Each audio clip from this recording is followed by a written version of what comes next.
పుష్ప పుష్ప పుష్ప పుష్ప పుష్ప పుష్ప పుష్ప అలాంటి commercial space లో ఒక సినిమా బయటికి వెళ్ళి ఆ సినిమాలో యాక్టర్ కి నేషనల్ అవార్డు వచ్చింది చూసారు.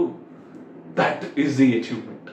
అంత నేషనల్ అవార్డు వచ్చినా కూడా మన తెలుగులో at the same time north వాళ్ళు చాలా మంది అరే వీడికి వచ్చింది ఏంట్రా అనే మాట చాలా ఈజీగా అనేస్తారు.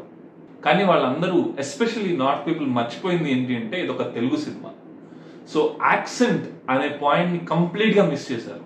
ఈ యాక్సెంట్ అనే విషయం ఎందుకు ఇంత ఇంపార్టెంట్ అంటే ఇన్నేళ్ల తెలుగు సినిమా చరిత్రలో చిత్తూరు యాక్సెంట్ తో ఒక లీడ్ యాక్టర్ సినిమా మొత్తం క్యారీ చేసిన సందర్భాలు చాలా అంటే చాలా రేర్.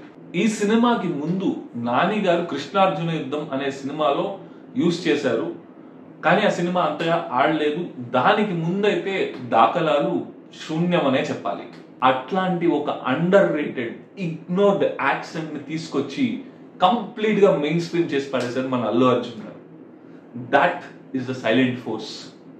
ఈయన కెరీర్ లో ఇంకొక డైమెన్షన్ చూద్దాం. బ్రహ్మాస్త్ర లాంటి సినిమా మన తెలుగు స్టేట్స్ కి వచ్చి మన ఈటీవీలో మన క్యాష్ ప్రోగ్రామ్ లో ప్రమోట్ చేసుకున్నారు శుభ్రంగా. ఎందుకు అంటే మార్కెట్ ఉంది.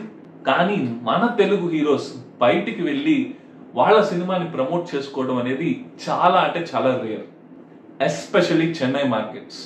అలా చెన్నై మార్కెట్ ని సాధించిన అతి తక్కువ తెలుగు హీరోల్లో ఒకరు అల్లు అర్జున్. ఇంకా మలయాళం అయితే చెప్పనే అక్కర్లేదు. అక్కడ అల్లు అర్జున్ కాదు, Mallu Arjun.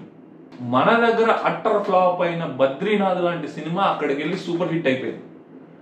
That is the range of Allu Arjun. Sukumar గారు అన్నట్టు అల్లు అర్జున్ ని చాలా తక్కువ అంచనా వేశారబ్బా అందరూ.